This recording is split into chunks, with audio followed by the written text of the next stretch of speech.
la terre, les deux sont à moi. Les deux sont à moi, comme quoi, comme Korah qui s'est fait absorber par la terre, il a dit, pour leur dire, vous êtes dans une marque loquette. Les deux, vous mériteriez de vous faire absorber par la terre. Donc la terre a dit, les deux sont à moi. C'est pas je suis aux deux, c'est les deux ma part. Non, la gravité de la marque loquette.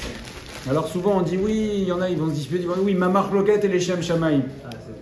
Ça c'est la contre. Ah non, mais il y a ma marque loquette à moi et les Shem Shamaim. Alors il faut faire une grande différence entre la marque loquette sur des choses qui touchent à Shamaim et la marque loquette les Shem Shamaim. Ça n'a rien à voir. Il y a énormément de marques loquettes qui touchent à des sujets de Torah ou des sujets de je ne sais quoi. Ça ne s'appelle pas une marque loquette chez les Shem Shamaim. Ça peut être une marloquette qui touche à des sujets sacrés. Mais ça ne s'appelle pas une marloquette des Shem Shamaim. Ce n'est pas parce qu'on touche à des sujets sacrés que pour autant c'est une marloquette des Shem Shamaim. Et d'ailleurs, si c'était ça, alors Korah, ça aurait été la plus grande marloquette des Shem Shamaim, puisqu'il parlait de la Keuna Gdola, il parlait du Ham Israël, il disait Kulam Kedoshim, mais pourtant on dit ça, c'est l'exemple même de la marloquette qui n'est pas les Shem Shamaim. Donc il faut faire une grande différence. C'est pas parce qu'on touche à des sujets de Gdusha que pour autant c'est une marloquette des Shem Shamaim. Pas du tout. La marloquette les Shem Shamaim, c'est-à-dire c'est une marloquette où il n'y a aucun intérêt personnel, ni de kavod, ni d'être vexé, ni de comme Korah par exemple. C'est ça la marloquette chez les Shem Shamaim. La marloquette c'est une discussion, une dispute. Donc la marloquette des Shem Shamaim, c'est une marloquette qui est uniquement pour le nom d'Akadosh Baruch Hu, et donc où on n'a aucun intérêt personnel. Et ce type de marloquette, Kim'at, quasiment n'existe pas. D'accord ? On l'a dit dans les Perkei Avot. Il y a Hillel Veshamai. Ok. Et l'autre, c'est Moshe. Donc ça n'existe quasiment pas une marloquette des Shem Shamaim. Donc c'est pour ça que, étant donné que ça n'existe quasiment pas, donc il ne faut jamais faire de marloquette, parce que quand il y a une marloquette, c'est, sauf exception exceptionnelle, c'est toujours chez l'eau les Shem Shamaim, donc il y a toujours soit des intérêts, soit des vexations, soit etc. Donc c'est pour ça que le grand principe c'est de dire pas de marloquette. Pas de marloquette. Et on voit que même les marloquettes qui sont les Shem Shamaim, même qui sont exceptionnelles, on voit que c'est pas quelque chose qui est désiré. Puisque quand il y a eu la première marloquette entre Hillel et Shammai, on dit que ça a été un grand jour de deuil pour l'homme Israël, et pourtant c'était une marloquette, les Shem Shamaim. Donc le grand principe, le grand étendard quand on voit Korah, et c'est bien pour ça que la Torah elle a donné une paracha à Korah, c'est pour dire attention à la marloquette, quelle que soit la raison, pas de marloquette. Quelle est la limite entre le débat et la marloquette? Elle est très fine, donc ouais. Comme on est souvent, voilà, donc il faut éviter les débats, etc. On dit. C'est pour ça, comme les limites sont très fines et que très souvent, très compliqué, on va trouver que c'est justifié, etc. Donc, pas de marloquette. Si on voit une marloquette qui commence, il faut aller l'éteindre. C'est-à-dire, voilà, faire tous les efforts, faire la guerre dans l'autre sens pour éteindre la marloquette. Pas de marloquette, surtout qu'une marloquette qui se pose, c'est quelque chose après qui reste et qui laisse toujours des traces. Alors qu'a vu Korah pour partir dans sa marloquette? Il a vu beaucoup de choses, il a eu beaucoup de signes positifs. Il s'est dit, ah, là, j'ai toutes les raisons. Et on va voir après, est-ce que Korah savait même qu'il était vexé ou non? Peut-être que Korah, il ne se rendait même pas compte. Mais en tout cas, qu'est-ce qu'il a vu, Korah? Il a vu premièrement une injustice. Il a vu premièrement une injustice, puisque Moshe Rabbeinu a nommé, alors bien sûr que c'était une injonction d'Akadosh Baruch Hu, a nommé Elitsaphan ben Uziel en tant que prince de la tribu de Pierre. Korah, il a dit, il a fait un calcul dans sa tête, il a dit qu'il avait un problème. Dans l'ordre des frères, ça va pas du tout là. Ça va pas du tout. Il y a Amram, je veux bien, mais après il y a Yitzhak, c'est mon père. Hop, il y a un problème, normalement on me passait devant. Première raison, c'est la raison la plus connue. Deuxième raison, également, il a vu un signe positif, il a vu Beruach HaKodesh, il a vu que sortir de lui Shmuel Hanavi. Shmuel Hanavi, c'est un Kadosh Elion, une grandeur extraordinaire. Il a dit, s'il doit sortir de moi une si grande descendance, alors certainement que j'ai raison. Et là, on y va. Raison plus profonde qui est rapportée par le Shara Psukim, épisode. Vaikar Korah ben Issar ben Kehat ben Levi, Vedatan Vavian ben Eliav, Ve'on ben Peled ben Reuven. Qui était Korah? Korah, il avait en lui la Neshama de Caïn. Il avait deux parties. On sait que la première dispute dans l'histoire, il y a eu Caïn et Hevel. Ça a été la première marloquette qui s'est d'ailleurs très très mal finie parce que première marloquette de l'histoire a fini par le premier meilleur de l'histoire et ça a tué, donc on a dit combien? Un quart de l'humanité. Donc première histoire, première marloquette, un quart de l'humanité qui disparaît. Hein. Donc si on voit aujourd'hui, on fait à la proportion, c'est à peu près 2 milliards de personnes qui disparaissent. Hein. Okay. Donc en tout cas, il y avait face à face, entre guillemets, il y avait Moshe Rabbeinu et Korah. Moshe Rabbeinu, quand il est né, Moshe Rabbeinu c'est marqué qu'il était Tov, il était bon. Donc Moshe Rabbeinu était complètement purifié, il avait la Neshama de Hevel qui était complètement purifiée. Hevel, la gematria de Hevel, c'est 37. Et le Harizal nous dit qu'il y avait, dans Hevel lui-même, il était mélangé de Tov et de Ra. Caïn, il était essentiellement, quasiment, Kimat, que du Ra, puisqu'il venait de la Zohama, du Nachash, de l'impureté du serpent. Et Hevel, il était un mélange de bon et de mauvais. Il y avait Hevel, donc le Tov de Hevel, c'est 37, la Gematria. Et il y avait 308 parts de Ra, 308 parts de mauvais. Donc Moshe Rabbeinu, il avait les deux, tout était purifié. Donc il avait 37, les bonnes, et même la partie mauvaise, ça avait été purifié, 308. 308 plus 37, ça fait combien? Ça fait 345, c'est la gematria de Moshe. Donc Moshe Rabbeinu était parfaitement Tov. Korah, il avait la mauvaise partie de Hevel. La gematria de Korah, c'est combien? Kouf, c'est 100. Resh, c'est 200, ça fait 300. Et Chet, c'est 8. Donc il avait 308, il avait les 308 mauvaises parts. Il avait les 308 mauvaises parts de Hevel. Donc il y avait d'un côté Moshe Rabbeinu qui était complètement purifié, 345, il avait toute la Neshama de Hevel purifiée, et Korah, il avait le mauvais côté de Hevel. Et le Harizal nous dit Vaikar Korah. Qu'est-ce qu'il a dit? On ne voit pas qu'est-ce qu'il a pris, c'est marqué nulle part. Vaikar Korah, on ne sait pas ce qu'il a pris. Qu'est-ce qu'il a pris? Il a pris le mauvais côté aussi de Caïn. Il a eu ce qu'on appelle un Ibour Neshama, la Neshama de Caïn est venue se coller à lui. Et là, Korah, il a dit, il a senti ça, il a dit, jusqu'à maintenant, j'étais assujetti à Moshe. Parce que lui, il avait le Tov, il avait la Neshama de Hevel, le Tov, et moi, j'avais que le Ra. Et maintenant, il a eu Ibour Neshama, il a pris en plus la Neshama de Caïn, c'est ça qu'il a pris. Vaikar, il s'est pris du Ra. C'est quoi le Ra qu'il a pris? Il a pris la Neshama de Caïn, il a dit, ça y est, c'est bon, maintenant je peux y aller, je peux le surpasser, puisqu'il savait que Caïn avait aussi surpassé Hevel. Donc il y avait beaucoup de raisons pour lesquelles Korah, que ce soit le Pipchat, il a été vexé, que ce soit, il a vu qu'il avait Bewach HaKodesh, que sortirait de lui Shmuel HaNavi, ou bien que ce soit qu'il savait qu'il était le Gilgoul, en tout cas, beaucoup de raisons qui ont fait que ça y est, il a dit c'est bon, Igia Azman. Igia Azman de se lancer. Hein, il s'est lancé, et on dit que Vaikar Korah, qu'est-ce qu'il a pris? Il s'est pris lui-même. Donc on va essayer de comprendre à partir d'un pirouche du Rav Baour Rosenblum, qui est très connu. Il pose les questions de Rabbeinu Bechai. Alors le calcul de Korah, bien sûr qu'on le connaît. Le frère de mon père, il y avait 4 frères. Donc Kehat, donc Amram, Itzar, Hevron et Uziel. Et Uziel, c'était le petit frère. Et donc il a jugé que ce n'était pas normal. Maintenant la question, c'est est-ce que Béhémet Korah, parce qu'on dit que Korah, il a fait ses calculs. Mais les Balei Moussar disent que Korah lui-même ne savait pas en fait.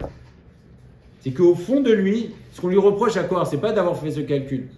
C'est de ne pas avoir été au fond de son cœur pour chercher la raison profonde de sa marloquette. Mais les Balei Moussar disent non.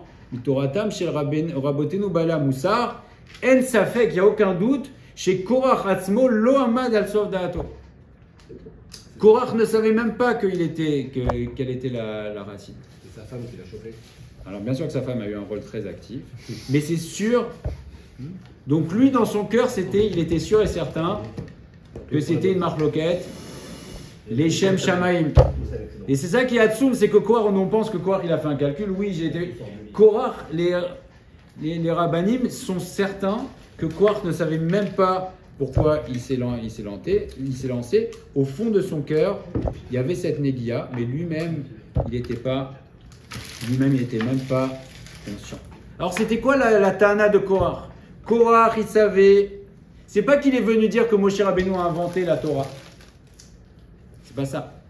Il est venu, ces grandes Ta'anot, c'était quoi? Oui, il est venu, les deux blagues qu'il a faites, enfin des blagues, mais gravissimes, il est venu devant Moshe Rabbeinu, il est venu avec deux choses, deux questions. Ouais. Premièrement, il est venu avec tous ses copains, avec le talit de Trélet, devant Moshe Rabbeinu. Oui, Moshe, qu'est-ce que tu penses de notre talit? Il est beau, oui, il est très beau. Alors, regarde, tout est Trélet, et est-ce que ça sert de mettre quand même le fil de Trélet? Oui, bien sûr. Ah, t'es un menteur, Ok, première blague. Deuxième blague, dis-moi, une maison là, comme ça, une maison où il n'y a que des chiffrés Torah, ça sert de mettre une mezouza? Bien sûr. Ah, voilà, c'est n'importe quoi. Si déjà une maison où il n'y a pas, tu mets une mezouza, alors une maison plein de Sefer Torah, c'est sûr que ça sert. Deuxième mauvaise blague. Très bien. Alors, Korach, son problème n'était pas de dire que Moshe Rabbeinu n'a pas reçu la Torah. Hein? On a bien vu, même lui il était là. C'est que Moshe, il disait que Moshe Rabbeinu, son argument, c'était de dire que Moshe Rabbeinu a reçu en gros. Il y a eu une révélation de la Torah, Moshe Rabbeinu a reçu les klalim, mais qu'après il a inventé les détails. C'était ça, il disait, tu es venu inventer les détails. Les pratim, c'est toi qui as inventé. C'est vrai que tu as reçu en gros, Hachem il t'a dit mezouza, mais toi tu es en train d'inventer. Voilà, si je te pose une question sur la mezouza, je t'ai pas dit qu'il faut pas mettre de mezouza. Hein? J'ai pas dit qu'il faut pas mettre de trélet, mais dans les détails, tu inventes ce que tu veux, tu fais ce qui t'arrange. J'en sais que Moshe il a rajouté des choses. Comment? Moshe il a rajouté des choses. Les trois choses qu'il a joué, le 7e jour, le jour de plus, il s'est séparé de sa femme, sans que Hachem lui ait demandé. Donc effectivement. La Ta'ana, elle peut se reposer sur quelque chose. Sauf que ça a été accepté par Akadosh Baruch. Oui, mais c'est-à-dire que Korach, il voit que Moshe Rabbeinu, il accepte, il rajoute des choses. Comment il peut savoir qu'il y a des choses qui sont acceptées ou qui ne sont pas acceptées? Alors la question, c'est ça, c'est que les questions de Korach étaient valables. Et même de demander la Kiyonat de là, c'était valable, il n'y avait aucun problème. Mais le problème, c'est que Korach, et c'est pour ça que les Chachamim nous révèlent que sa question ne venait pas d'une bonne racine. C'est ça le problème, c'est que toutes les questions, Korach, il présente quelque chose de magnifique. Il dit on est tous Gdoshim, on va être Kohen Gadol, il n'y a aucun problème, vous voulez tous être Kohen Gadol. Et c'est d'ailleurs pour ça qu'à Moshe Rabbeinu, on lui a reproché de dire Rav Lachem. On ne dit pas quelqu'un qui veut s'élever dans la spiritualité, on ne lui dit pas Rav Lachem, on lui dit Bechavod. Mais le problème, c'est que Korach, c'était pas une vraie question. Donc il a argué que Moshe Rabbeinu, il y a une différence entre trancher des choses et inventer des choses. Il a dit tu as inventé des choses. Et c'est là où on touche à des choses beaucoup plus graves. Et en quoi c'était tellement grave? Parce que si on commence à dire que ça c'est inventé, alors il n'y a pas de limite à la chose. Ça c'est inventé, ça c'est inventé. À la fin, et c'est pour ça qu'on peut dire que Korach, il a été Kofer Baïkar. Parce que quand il vient, il dit que Moshe Rabbeinu a inventé. Alors à ce moment-là, c'est terminé. Si tu dis qu'il a inventé ça, alors tu vas dire qu'il a inventé ci. Et demain, il y a un autre qui va se lever et qui va dire Moshe Rabbeinu a inventé la Torah. Et ce qu'il a fait, c'était comme David Copperfield. Il a fait un grand spectacle. Hein? Voilà, donc c'est à ce moment-là, Korach, il a touché au shoresh de la Torah par le fait que même si c'était très habilement, fait de manière très habile, Korach, il a touché à la Torah. Et on dit qu'à ce moment-là, il y avait Kiyum Shamaim Vaaretz. Ce qui était en jeu à ce moment-là, c'était la persistance du ciel et de la terre. Donc le monde risquait d'être détruit, puisque Imlo Beriti Yomam Valaila, s'il n'y a pas la Briti, s'il n'y a pas ma Torah, alors Chukot Shamaim Vaaretz le Samtier. Donc Korach, il venait toucher, ni plus ni moins, qu'à la base de la Torah. Top. Alors maintenant, il y a deux shélotes qui sont apportées par Rabbeinu Bechaye. La première question, c'est pourquoi Moshe Rabbeinu, qui était Roé Neheman, c'est celui qui était le berger fidèle du Ham Israël, pourquoi il n'a pas prié pour que Korach, le Bechol Adato, fasse tchouva? On voit que Moshe Rabbeinu, au moment du Hegel, il est venu, il a prié, au moment des Meraglim la semaine dernière, il a prié, mais là, il n'a pas prié pour la date Korach. Et plus que ça, étant donné que c'était des hommes très Chashuvim, mais des Chachamim Hatzumim, c'était des Chachamim Hatzumim. Donc Moshe Rabbeinu aurait pu faire également, oui. Ils ont reçu la Torah il y a quelques jours ou quelques semaines, ils la connaissent déjà, ils lui posent déjà la question sur les limites. Il y a une marloquette, quand est-ce que c'était? Il y en a qui disent que c'était juste après les miracles, il y en a qui disent que c'était avant, il y en a qui disent que c'était à la fin des 38 ans. Néanmoins, même si c'est 38 c'est balèze quand même déjà de maîtriser la Torah à ce niveau-là. Ils viennent de la recevoir, déjà il est sur les questions dans les mythes, ça veut dire qu'il a pas trop entier. C'était des Kohar, il avait c'était fou. Kohar, c'était un des plus importants de tout l'homme Israël. C'est dans les 4-5 plus importants de tout l'homme Israël. Il y avait Moshe et Aaron. Après, il y avait ses fils, Elitzaphan ben Uziel, et Kohar, il portait le Aaron à Kodesh. Donc c'était un. On n'imagine pas son niveau. Et on voit que jusqu'où il est tombé. En tout cas, première question, c'est pourquoi il n'a pas prié. Et deuxièmement, il aurait pu faire également un signe. Un signe à partir duquel ils auraient compris, ces gens-là, que Moshe Rabbeinu c'était vrai. Comme il y a eu des signes qui ont montré, on voit qu'après Yam Souf, c'est marqué Vayaminu Bachem ou Moshe Abdo, ils ont cru. C'est-à-dire que le fait, il y a eu des signes qui montraient qu'effectivement, Moshe Rabbeinu, jusque-là, certains arguaient que peut-être que Moshe Rabbeinu c'était un homme très fort dans les. Il disait peut-être que c'était un grand sorcier, Moshe Rabbeinu, et qu'il était très fort. Au moment de Yam Souf, après Yam Souf, Vayaminu Bachem ou Moshe Abdo. Ça veut dire quoi? Avant ils ne croyaient pas? Oui, avant ils ne croyaient pas complètement. Mais quand ils ont vu Yam Souf, alors Vayaminu Bachem ou Moshe Abdo. Donc Moshe Rabbeinu aurait pu faire, ou demander à Kadosh Baruch Hu, faire un signe qu'il me croit. Et Moshe Rabbeinu a demandé l'inverse. Fait un signe pour montrer que ce qu'ils disent, c'est faux. C'est Moshe Rabbeinu qui a dit qu'ils aient une mita meshuna, qu'ils aient une mort différente pour bien montrer que c'est faux. Deuxième question, on voit que tout a été englouti de Kohar. Alors bien sûr, ses richesses, on comprend ses richesses. Parce que nul, quel que soit son niveau de richesse, et Kohar était immensément riche, nul ne doit s'estimer un jour tout puissant. Et donc c'est dans le commentaire de la du Ramban, il dit qu'on a fait disparaître jusqu'à la dernière épingle de Kohar, et même si c'était à l'autre bout du gant, comme ça. Voilà. Mais il y a une question qui se pose des enfants. Les enfants, qu'est-ce qu'on fait? Les enfants, ils ont été aussi, même les enfants, même les bébés, ils ont été avalés. Alors j'avais vu une réponse il y a quelques années. Les enfants de Korach ne sont pas morts. Oui, ils ont fait tchouva. Parce qu'ils ont fait les tchouva, mais sinon les bébés, etc., tous ceux qui étaient dans Korah avec ils ont été absorbés. Ils ont été absorbés par la terre. Effectivement, les fils de Korah, eux ont fait tchouva, et donc ils n'ont pas été absorbés. On dit qu'ils sont restés, ils ont commencé à être absorbés, mais ils sont restés top. Alors il y a une réponse qui a été donnée dans le Sefer les Kartov, qui dit que c'est plus Alpi Moussar, c'est de dire que si les parents sont des Baalé marloquettes, si les parents sont habitués à faire des marloquettes, alors les enfants vont devenir des Baalé marloquettes, donc il vaut mieux qu'ils soient avalés quand ils sont jeunes. Ça, c'était une réponse. La réponse que donne ici, dans Bamidar, l'exemple des enfants de Korah contredit le principe, parce qu'ils ont fait tchouva, donc tous ont la possibilité de faire tchouva. Alors c'est vrai, mais c'est pas facile. Ils ont été, ça a été exceptionnel. Ils ont remonté le courant et c'est voilà. pas. Mais la norme quand il y a quelqu'un qui est quand les parents, de la même manière que le bon exemple rejaillit, le mauvais exemple aussi rejaillit. Et les Bnei Korach ont été très encensés par le fait qu'ils ont fait tchouva. Et d'ailleurs, ils se sont fait tchouva à la limite du Gehinam, ils sont entre les deux. Donc c'est un très grand effort. D'ailleurs, ils devaient choisir entre Moshe et leur père. Vous imaginez le. Voilà, donc c'est une très grande épreuve. Ça, c'est la réponse. Comment on peut ne pas hériter la Torah de son père? Comment on peut ne pas hériter la Torah de son père? Parce que si son père, si notre père il est rave, nous on ne le sera pas. On ne va pas hériter sa Torah. Et dans l'autre sens, là, ils héritent des mauvaises choses. Parce que ça, c'est les midot, ce sont les midot. La Torah, c'est pas une Yerusha. C'est ça. Voilà. C'est Moracha. Une Yerusha, c'est un héritage sans faire d'effort. Les midot, les midot sont un série. Oui, de la même manière que les Kohanim ont les midot de Aaron à Kohen. Donc c'est génétique. Ils ont ça en eux, oui. Il y a le fait que ça passe, et il y a aussi le fait de voir un comportement. Le fait de voir un comportement aussi, ça influe comment? L'exemplarité. Ça influe énormément, effectivement, dans les deux sens.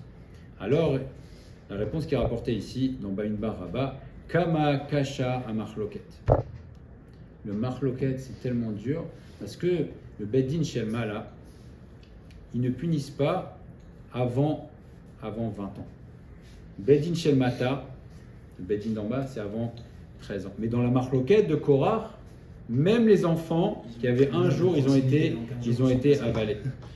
Pourquoi? Pour nous montrer la gravité de la marloquette. Néanmoins, la question, on ne répond pas à la question. Pourquoi ils ont été d'accord, ok, mais pourquoi ils ont été punis? Eh bien, le Rambam nous dit dans Ilchot Tshuva, justement, Akadosh Baruch Hu sait comment, quand il doit punir, il y a une faute pour laquelle on va lui demander que sur lui, sa faute à lui. Baolamazé, sur son corps, son argent, et parfois ça peut même aller sur les enfants, sur les petits-enfants. Pour quelle raison? Parce que les petits-enfants, tant qu'ils n'ont pas encore de date, ils sont considérés comme le kinyan, comme l'acquisition des parents, et donc de la même manière qu'on peut toucher à l'argent de la personne, alors on peut toucher aussi à ses enfants.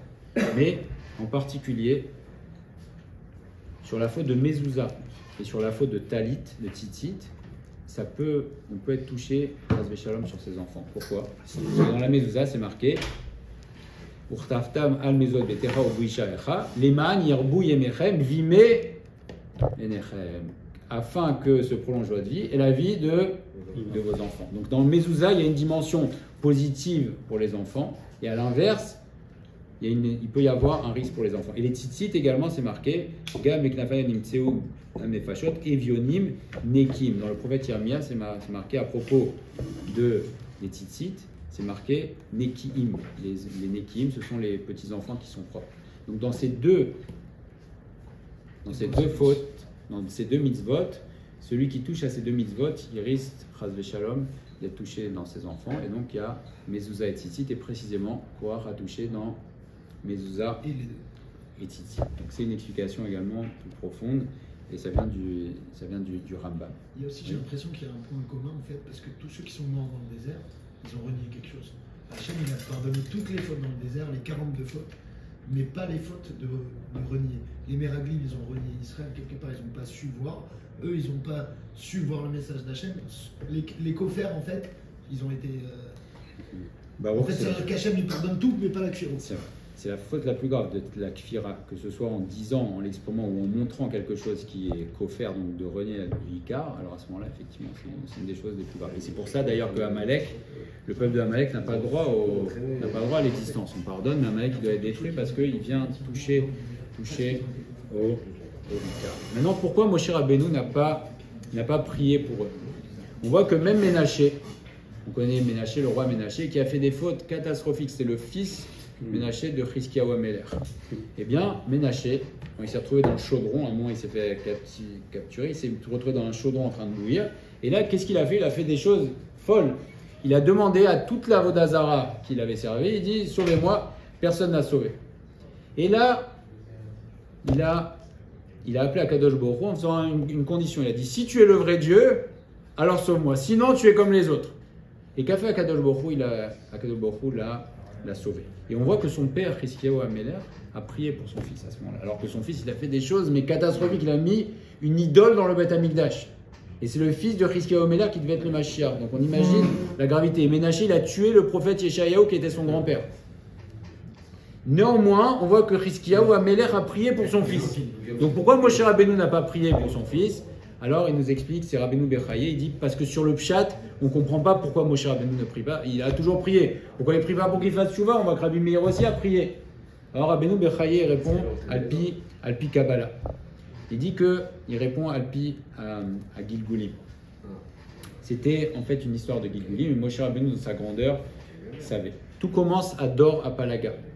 Dor Apalaga, c'est ceux qui ont voulu construire la tour de Babel, n'est-ce pas? Ils ont voulu se battre contre Akadosh Baruch Hu. À leur tête, il y avait Nimrod, et donc Akadosh Baruch Hu a dit, Ava Nivne, eux ils ont dit, là nous Ir ou Migdal, on va construire une ville et un Migdal.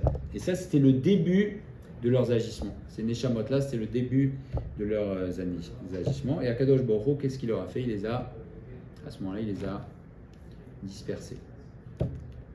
Ça c'est première faute, il les a dispersés. Deuxième chance, ils sont revenus au moment de Anshe Sedom. Anshe Sedom, alors d'où on voit que c'était les mêmes, c'est marqué Ve'anshe Aïr. Aïr, c'est comme Aïr, la ville dont on avait parlé. Donc les Anshe Sedom, de nouveau, ils reviennent. Et là, à ce moment-là, Kadosh Baruch Hu, Anashim, il les a, premièrement, au début, il les a rendus aveugles. Donc il leur a donné une maca. Ceux-là, ceux qui sont venus, il leur a donné une maca. Troisième fois, ils sont revenus. Et là, la troisième fois, c'était Kohar Vechol Adato. Et là, Kohar Vechol Adato, c'est marqué comment? Il n'a plus laissé de traces. Voilà. Ils sont venus Vayakumu Lifne Moshe. On aurait dû dire Al Moshe. On a dit Lifne Moshe. De là, on a un remez qu'ils étaient même avant Moshe, qu'ils avaient devancé Moshe. Donc c'était des Gilgulim. Et là, il nous explique par un machal. C'est comme quelqu'un qui a un fils qui se comporte pas bien. Au début, le père, il va lui dire, écoute, mon fils, il va lui faire un petit reproche. Hein, premièrement, une tochacha. Deuxièmement, si le fils continue dans son mauvais chemin, il va lui donner une maca. Troisième cas, à la fin, le père, il risque, ras v'shalom, de désespérer. De désespérer parce que c'est la troisième fois. Alors, c'est ce qui s'est passé, c'est que Moshe Rabbeinu savait que ça faisait 3 fois qu'ils revenaient et que c'était leur dernière chance. Donc Rabbeinu Bechaye nous dit sur le pshat, on ne comprend pas pourquoi Moshe Rabbeinu ne prie pas, il aurait dû prier. Donc Moshe Rabbeinu, sa grandeur, a vu. Bien sûr que Moshe Rabbeinu connaissait tout ce qui est sod, l'incarnation, etc. Puisque même Korah, voilà, Chazaka. Donc c'est pour ça que Moshe Rabbeinu n'a pas prié, parce que ces Neshamot-là, c'était des Neshamot qui continuaient. Et Rabbi Shimon Bar Yochai, dans l'introduction de Parashat Mishpatim, nous dit Mishpatim et Mishpatim. Pour comprendre, des fois on voit qu'il y a des histoires, celui-là il a ça, et celui-là il a ci, il a ça, il a ça. Rabbi Shimon Bar Yochai nous dit, c'est Vele à Mishpatim, la Parashat Mishpatim, Asher Tassim Mifnehem, Targum, voici les dinim de ceux qui sont venus avant, ce sont les Sidorim des Gilgulim.